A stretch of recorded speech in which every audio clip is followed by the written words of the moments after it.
एक समय की बात है। एक बहुत ही ज्ञानी पंडित था। वह अपने बचपन के घनिष्ठ मित्र से मिलने के लिए किसी दूसरे गांव जा रहा था, जो कि बचपन से ही गूंगा व एक पैर से अपाहिज था। उसका गांव काफ़ी दूर था और रास्ते में कई और छोटे छोटे गांव भी पड़ते थे। पंडित अपनी धुन में चला जा रहा था कि रास्ते में उसे एक आदमी मिल गया, जो दिखने में बड़ा ही हष्ट पुष्ट था। वह भी पंडित के साथ ही चलने लगा। पंडित ने सोचा कि चलो अच्छा ही है, साथ साथ चलने से रास्ता जल्दी कट जाएगा। पंडित ने उस आदमी से उसका नाम पूछा तो उस आदमी ने अपना नाम महाकाल बताया। पंडित को यह नाम बड़ा अजीब लगा, लेकिन उसने नाम के विषय में और कुछ पूछना उचित नहीं समझा। दोनों धीरे धीरे चलते रहे। तभी रास्ता में एक गांव आया। महाकाल ने पंडित से कहा, तुम आगे चलो, मुझे इस गांव में एक संदेशा देना है, मैं तुमसे आगे मिलता हूँ। ठीक है कहकर पंडित अपनी धुन में चलता रहा। तभी एक भैंसे ने एक आदमी को मार दिया और जैसे ही भैंसे ने आदमी को मारा, लगभग तुरंत ही महाकाल वापस पंडित के पास पहुंच गया। चलते चलते दोनों एक दूसरे गांव के बाहर पहुंचे, जहां एक छोटा सा मंदिर था। ठहरने की व्यवस्था ठीक लग रही थी और क्योंकि पंडित के मित्र का गांव काफ़ी दूर था, साथ ही रात्रि होने वाली थी, सो पंडित ने कहा, रात्रि होने वाली है, पूरा दिन चले हैं, थकावट भी बहुत हो चुकी है, इसलिए आज की रात हम इसी मंदिर में रुक जाते हैं। भूख भी लगी है, सो भोजन भी कर लेते हैं और थोड़ा विश्राम करके सुबह फिर से प्रस्थान करेंगे। महाकाल ने जवाब दिया, ठीक है, लेकिन मुझे इस गांव में किसी को कुछ सामान देना है, सो मैं देकर आता हूँ। तब तक तुम भोजन कर लो, मैं बाद में खा लूँगा। और इतना कहकर वह चला गया। लेकिन उसके जाते ही कुछ देर बाद उस गांव से धुआं उठना शुरू हुआ और धीरे धीरे पूरे गांव में आग लग गई थी। पंडित को आश्चर्य हुआ। उसने मन ही मन सोचा कि जहां भी ये महाकाल जाता है, वहां किसी न किसी तरह की हानि क्यों हो जाती है, जरूर कुछ गड़बड़ है। लेकिन उसने महाकाल से रात्रि में इस बात का कोई जिक्र नहीं किया। सुबह दोनों ने फिर से अपने गंतव्य की ओर चलना शुरू किया। कुछ देर बाद एक और गांव आया और महाकाल ने फिर से पंडित से कहा कि पंडित जी, आप आगे चलें, मुझे इस गांव में कुछ काम है, सो मैं आपसे आगे मिलता हूँ। इतना कहकर महाकाल जाने लगा। लेकिन इस बार पंडित आगे नहीं बढ़ा, बल्कि तभी लोगों की आवाज़ सुनाई देने लगी कि एक आदमी को सांप ने डस लिया और उस आदमी की मृत्यु हो गई। ठीक उसी समय महाकाल फिर से पंडित के पास पहुंच गया, लेकिन इस बार पंडित को सहन न हुआ। उसने महाकाल से पूछा कि तुम जिस गांव में भी जाते हो, वहां कोई ना कोई नुकसान हो जाता है, क्या तुम मुझे बता सकते हो कि आखिर ऐसा क्यों होता है? महाकाल ने जवाब दिया, पंडित जी, आप मुझे बड़े ज्ञानी मालूम पड़ते थे, इसलिए मैं आपके साथ चलने लगा था, क्योंकि ज्ञानियों का संग हमेशा अच्छा होता है। लेकिन क्या सचमुच आप अभी तक नहीं समझे कि मैं कौन हूँ?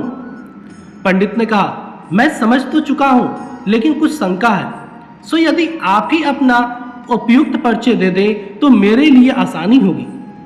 महाकाल ने जवाब दिया कि मैं यमदूत हूँ और यमराज की आज्ञा से उन लोगों के प्राण हरण करता हूँ जिनकी आयु पूर्ण हो चुकी है। हालांकि पंडित को पहले से ही इस बात की शंका थी, फिर भी महाकाल के मुंह से ये बात सुनकर पंडित थोड़ा घबरा गया।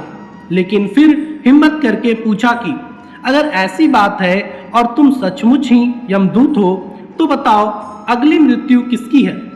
यमदूत ने जवाब दिया कि अगली मृत्यु तुम्हारे उसी मित्र की है जिसे तुम मिलने जा रहे हो, और उसकी मृत्यु का कारण भी तुम ही होगे। ये बात सुनकर पंडित ठिठक गया और उसे बड़े असमंजस में पड़ गया कि यदि वास्तव में वह महाकाल एक यमदूत हुआ तो उसकी बात सही होगी और उसके कारण मेरे बचपन के सबसे घनिष्ठ मित्र की मृत्यु हो जाएगी। इसलिए बेहतर यही है कि मैं अपने मित्र से मिलने ही न जाऊं। कम से कम मैं तो उसकी मृत्यु का कारण नहीं बनूंगा। तभी महाकाल ने कहा कि तुम जो सोच रहे हो वो मुझे भी पता है, लेकिन तुम्हारे और अपने मित्र में मिलने न जाने के विचार से नियति नहीं बदल जाएगी। तुम्हारे मित्र की मृत्यु निश्चित है और वह अगले कुछ ही क्षणों में घटित होने वाली है। महाकाल के मुख से ये बात सुनते ही पंडित को झटका लगा, क्योंकि महाकाल ने उसके मन की बात जान ली थी। जो कि किसी सामान्य व्यक्ति के लिए तो संभव नहीं थी। फलस्वरूप पंडित को विश्वास हो गया कि महाकाल सचमुच यमदूत ही हैं। इसलिए वो अपने मित्र की मृत्यु का कारण न बने, इस हेतु वो तुरंत पीछे मुड़ा और फिर से अपने गांव की तरफ लौटने लगा। परंतु जैसे ही वो मुड़ा, सामने से उसे उसका मित्र उसी की ओर तेजी से आता हुआ दिखाई दिया, जो कि पंडित को देखकर अत्यधिक प्रसन्न लग रहा था। अपने मित्र के आने की गति को देखकर पंडित को ऐसा लगा जैसे कि उसका मित्र काफी समय से उसके पीछे पीछे ही आ रहा था। लेकिन क्योंकि वह बचपन से ही गूंगा, वह एक पैर से अपाहिज था, इसलिए न तो पंडित तक पहुंच पा रहा था, न ही पंडित को आवाज देकर रोक पा रहा था। लेकिन जैसे ही वो पंडित के पास पहुंचा, अचानक न जाने क्या हुआ और उसकी मृत्यु हो गई। पंडित हक्का बक्का सा आश्चर्य भरी नजरों से महाकाल की ओर देखने लगा, जैसे कि पूछ रहा हो कि आखिर हुआ क्या उसके मित्र को। महाकाल पंडित के मन की बात समझ गया और बोला, तुम्हारा मित्र पिछले गांव से ही तुम्हारे पीछे पीछे आ रहा था, लेकिन तुम समझ ही नहीं सकते हो कि वह अपाहिज व गूंगा होने की वजह से ही तुम तक नहीं पहुंच सका। उसने अपनी सारी ताकत लगाकर तुम तक पहुंचने की कोशिश की, लेकिन बुढ़ापे में बचपन जैसी शक्ति नहीं होती शरीर में, इसलिए हृदयाघात की वजह से तुम्हारे मित्र की मृत्यु हो गई और उसकी वजह हो तुम, क्योंकि वो तुमसे मिलने हेतु तुम तक पहुंचने के लिए ही अपनी सीमाओं को लांघते हुए तुम्हारे पीछे भाग रहा था। अब पंडित को पूरी तरह से विश्वास हो गया कि महाकाल सचमुच ही यमदूत है और जीवों के प्राण हरण करना ही उसका काम है। चूंकि पंडित एक ज्ञानी व्यक्ति था और जानता था कि मृत्यु पर किसी का कोई बस नहीं चल सकता, वह सभी को एक ना एक दिन मरना ही है, इसलिए उसने जल्दी ही अपने आप को संभाल लिया। लेकिन सहसा ही उसके मन में अपनी स्वयं की मृत्यु के बारे में जानने की उत्सुकता हुई। इसलिए उसने महाकाल से पूछा, अगर मृत्यु मेरे मित्र की होनी थी तो तुम शुरू से ही मेरे साथ क्यों चल रहे थे? महाकाल ने जवाब दिया, मैं तो सभी के साथ चलता हूँ और हर क्षण चलता रहता हूँ, केवल लोग मुझे पहचान नहीं पाते, क्योंकि लोगों के पास अपनी समस्याओं के अलावा किसी और व्यक्ति, वस्तु या घटना के संदर्भ में सोचने या उससे देखने समझने का समय ही नहीं है। पंडित ने आगे पूछा, तो क्या तुम बता सकते हो कि मेरी मृत्यु कब और कैसी होगी? महाकाल ने कहा, हालांकि किसी भी सामान्य जीव के लिए ये जानना उपयुक्त नहीं है, क्योंकि कोई भी जीव अपनी मृत्यु के संदर्भ में जानकर व्यथित ही होता है।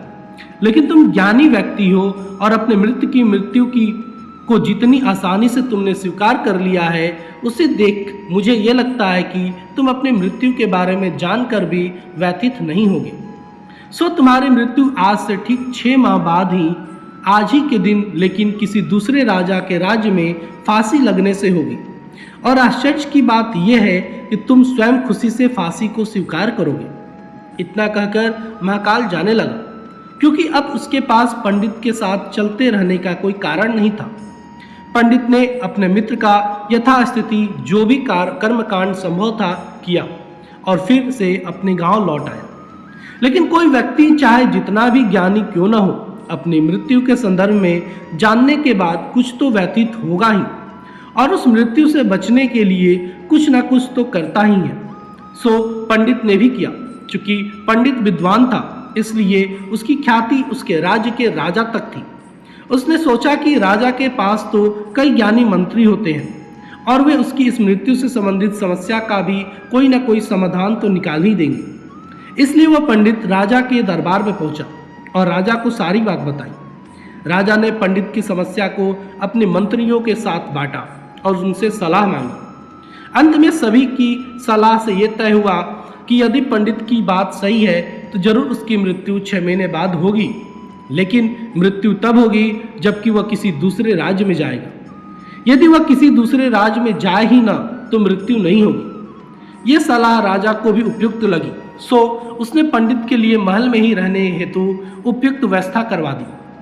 अब राजा की आज्ञा के बिना कोई भी व्यक्ति उस पंडित से नहीं मिल सकता था, लेकिन स्वयं पंडित कहीं भी आ जा सकता था, ताकि उसे यह न लगे कि वह राजा की कैद में है।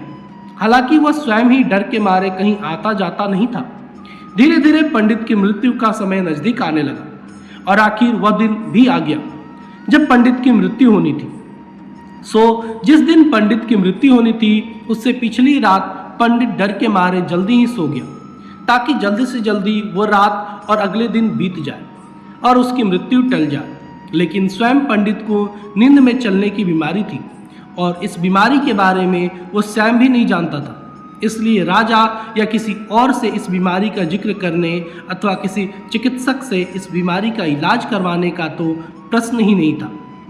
चूँकि पंडित अपनी मृत्यु को लेकर बहुत चिंतित था और नींद में चलने की बीमारी का दौरा अक्सर तभी पड़ता था जब ठीक से नींद नहीं आ रही होती। उसी रात पंडित रात को नींद में चलने का दौरा पड़ा। वो उठा और राजा के महल से निकलकर अस्तबल में आ गया। चूंकि वह राजा का खास मेहमान था इसलिए किसी भी पहरेदार ने उसे न तो रोका न किसी तरह की पूछताछ की। अस्तबल में पहुंचकर वह सबसे तेज दौड़ने वाले घोड़े पर सवार होकर नींद की बेहोशी में ही राज्य की सीमा से बाहर दूसरे राज्य की सीमा में चला गया। इतना ही नहीं, वह दूसरे राज्य के राजा के महल में पहुंच गया और संयोग हुआ ये कि उस महल में भी किसी पहरेदार ने उसे नहीं रोका, न ही कोई पूछताछ की, क्योंकि सभी लोग रात के अंतिम पहर की गहरी नींद में थे। वह पंडित सीधे राजा के शयन कक्ष में पहुंचा। रानी के एक ओर उस राजा का राजा सो रहा था, दूसरी ओर स्वयं पंडित जाकर लेट गया। सुबह हुई तो राजा ने पंडित को रानी के बगल में सोया हुआ देखा। राजा बहुत क्रोधित हुआ। पंडित को गिरफ्तार कर लिया गया। पंडित को तो समझ ही नहीं आ रहा था कि वो आखिर दूसरे राज्य में और सीधे ही राजा के शयन कक्ष में कैसे पहुंच गया। लेकिन वहां उसकी सुनने वाला कौन था? राजा ने पंडित को राज दरबार में हाजिर करने का हुक्म दिया। कुछ समय बाद राजा का दरबार लगा, जहां राजा ने पंडित को देखा और देखते ही इतना क्रोधित हुआ कि पंडित को फांसी पर चढ़ा दिए जाने का फरमान सुना दिया। फांसी की सजा सुनकर पंडित कांप गया। फिर भी हिम्मत कर उसने राजा से कहा कि महाराज, मैं नहीं जानता कि मैं इस राज्य में कैसे पहुंचा। मैं ये भी नहीं जानता कि मैं आपके शयन कक्ष में कैसे आ गया और आपके राज्य के किसी भी पहरेदार ने मुझे रोका क्यों नहीं।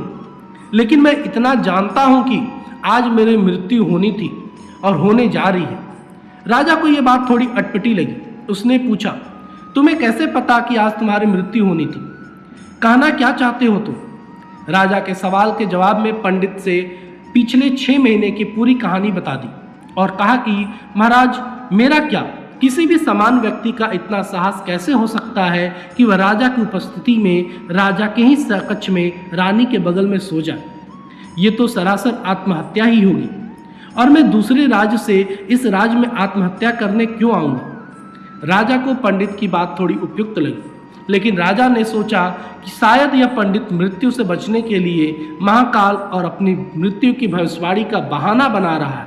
इसलिए उसने पंडित से कहा कि यदि तुम्हारी बात सत्य है और आज तुम्हारी मृत्यु का दिन है, जैसा कि महाकाल ने तुमसे कहा है, तो तुम्हारी मृत्यु का कारण मैं नहीं बनूंगा।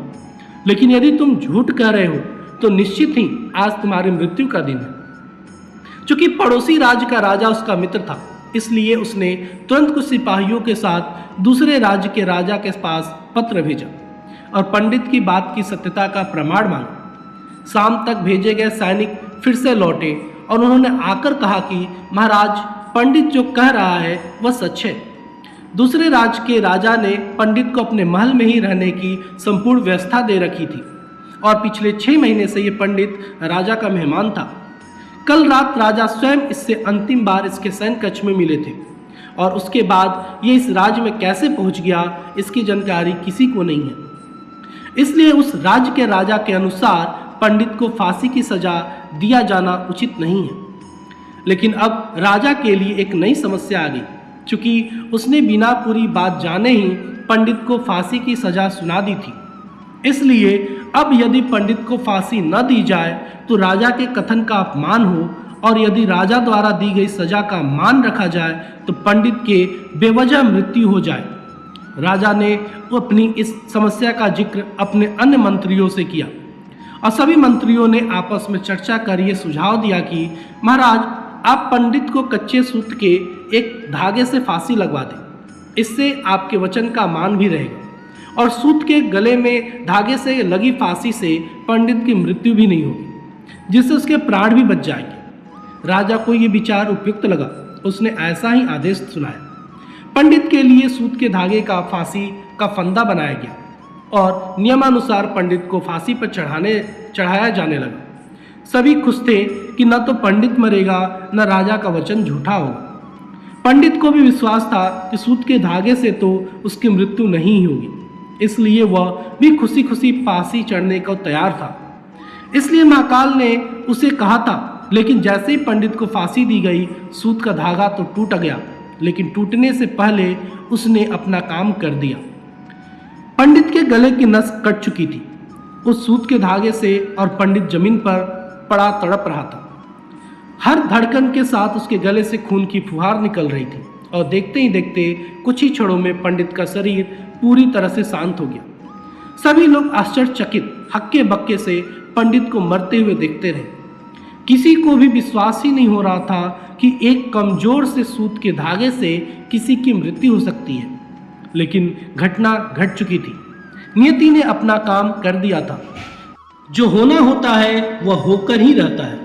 हम चाहे जितनी सावधानियां बरतें या चाहे जितने उपाय कर लें, लेकिन हर घटना और उस घटना का सारा ताना बाना पहले से ही निश्चित है, जिसे हम रत्ती भर भी इधर उधर नहीं कर सकते।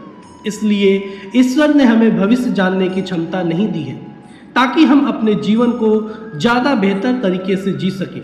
और यही बात उस पंडित पर भी लागू होती है। यदि पंडित ने महाकाल से अपनी मृत्यु के बारे में न पूछा होता, तो अगले 6 महीने तक वह राजा के महल में कैद होकर हर रोज डर डर के जीने की बजाय ज़्यादा बेहतर जिंदगी जीता।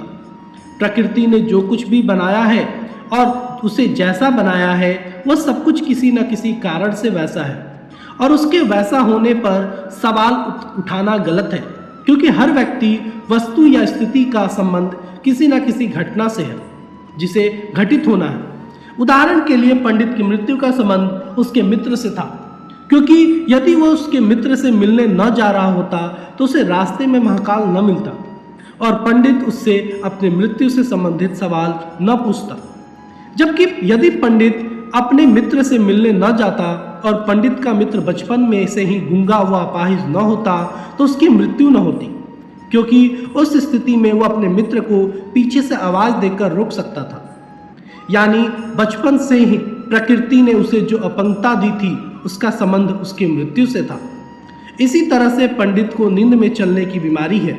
इस बात का पता यदि स्वयं पंडित को पहले से होता, तो वह इस बात का जिक्र राजा से जरूर करता। परिणाम स्वरूप वह राजा के महल से निकलता तो कोई न कोई पहरेदार उसे जरूर रोक लेता, अथवा राजा ने कुछ ऐसी व्यवस्था जरूर की होती ताकि पंडित नींद में उठकर कहीं न जा सके। यानी हर घटना के घटित होने के लिए प्रकृति पहले से ही सारे बीज बो देती है, जो अपने निश्चित समय पर अंकुरित होकर उस घटना के घटित होने में अपना योगदान देते हैं।